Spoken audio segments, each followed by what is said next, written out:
It was a cold winter's morning on the island of Sodor.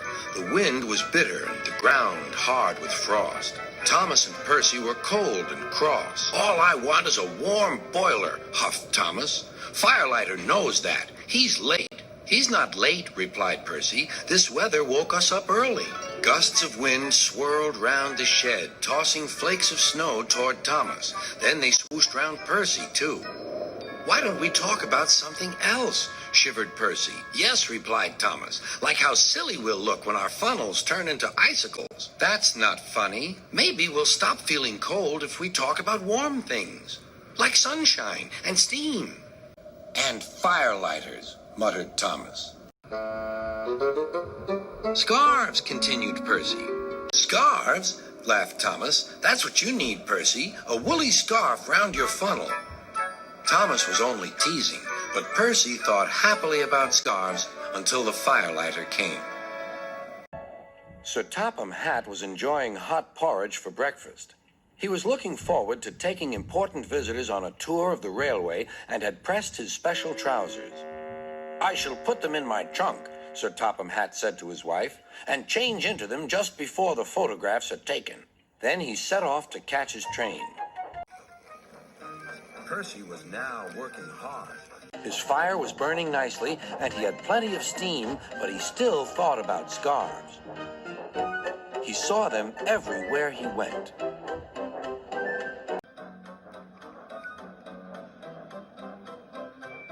"My funnel's cold," he puffed. "I want a scarf, I want a scarf."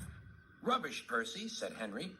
"Engines don't wear scarves. Engines with proper funnels do," replied Percy. "You've only got a small one."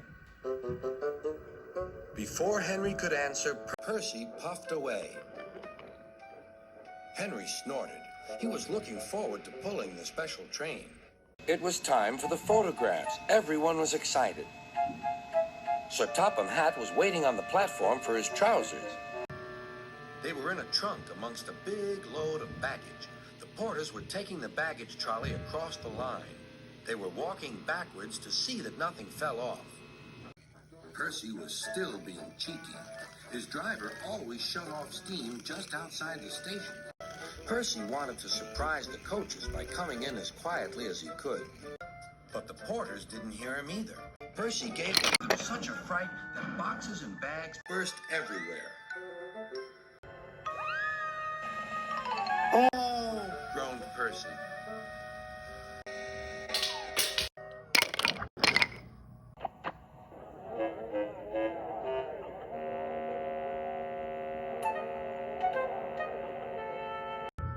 Sticky streams of jam trickled down Percy's face.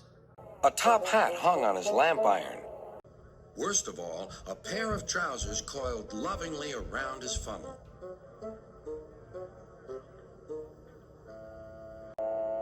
Everyone was very angry. Sir Topham Hatt seized the top hat. "Mine," he said. "Percy, look at this." "Yes, sir. I am, sir." "My best trousers, too." "Yes, sir. Please, sir." "We must pay the passengers for their spoiled clothes, and my trousers are ruined. I hope this will teach you not to play tricks with the coaches." Percy went off to the yard. He felt very silly. On the way, he met James. "Hello, Percy. So you found a scarf, eh?